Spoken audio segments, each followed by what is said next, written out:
Assalamualaikum, saya Wan Muhammad. Ini suara anak watan.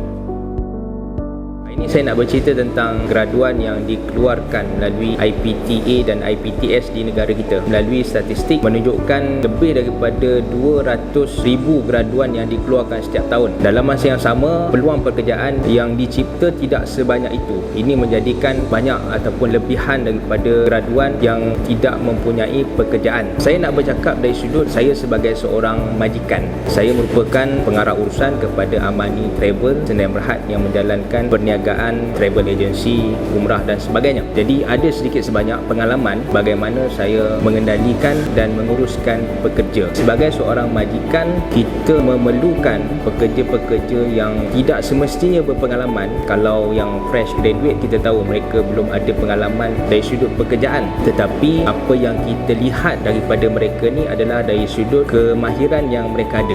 Kita sebut tadi tentang persaingan dalam merebut peluang pekerjaan yang ada pada hari ini. Jadi graduan ni terlalu banyak dan peluang pekerjaan yang disediakan semuanya ataupun tidak semuanya mencapai apa yang ada pada graduan kita pada hari ini. Jadi graduan terpaksa bersaing ataupun menurunkan sikit dia punya kapasiti untuk ambil pekerjaan yang separa mahir untuk dia menempatkan diri dalam sektor pekerjaan yang ada pada hari. Bagi saya sebagai seorang majikan pula, untuk mengambil seorang pekerja itu, yang pertama sekali kita bukan tengok kepada dia punya kelulusan ataupun bidang yang diambil, tapi sebenarnya kita lebih melihat kepada apakah skill ataupun kemahiran yang ada pada pekerja tersebut. Contohnya dia ada skill dari sudut komunikasi, boleh bercakap, ada PR yang baik dan sebagainya. Itu menjadi salah satu daripada kita punya keutamaan untuk kita ambil pekerja tersebut. Yang kedua, ada tak lagi soft skill yang lain dia boleh buat selain daripada kerja-kerja administrasi dan sebagainya? Adakah dia ada kemahiran video editing contohnya, grafik dan sebagainya? Itu juga menjadi keutamaan kita untuk ambil pekerja. Ini maknanya kita sebelum ambil pekerja tu, apa yang kita lihat yang ada pada pekerja tersebut ataupun graduan tersebut. Kita bukan semata-mata tengok dia punya CGPA dan sebagainya, tapi kita tengok apakah value added yang ada pada graduan tersebut. Sebab graduan terlalu ramai. Jadi itu yang membezakan di antara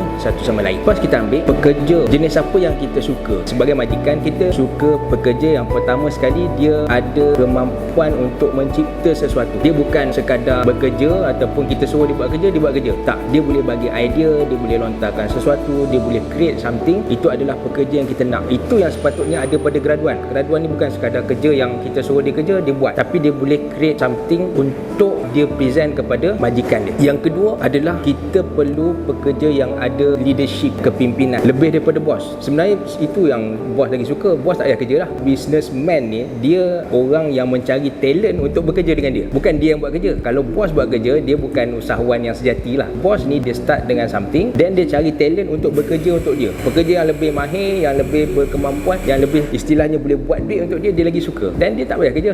Bos boleh sama ada dia cari peluang yang lain ataupun dia buat kebajikan lah untuk akhirat pula. Contohnya, kalau kita boleh menunjukkan kepimpinan yang baik, saya yakin majikan akan cepat naikkan pekerja tersebut sebab dia boleh lead pekerja yang lain. Di samping idea yang ditonjolkan tadi, kemudian dia boleh lead pekerja-pekerja yang lain, pastinya majikan dia akan suka dan dia akan letakkan di posisi yang penting dalam syarikat tersebut. Akhirnya, nasihat saya kepada para graduan, jika anda tidak dapat pekerjaan yang sesuai dengan kelulusan anda, ambil saja apa-apa pekerjaan yang ditawarkan, tetapi dalam masa yang sama, dalam masa yang kita bekerja, cuba sebaik mungkin ambil pengalaman berharga. Sebab pengalaman tersebutlah yang boleh kita jual untuk kita dapat tawaran yang lebih baik pada masa akan datang.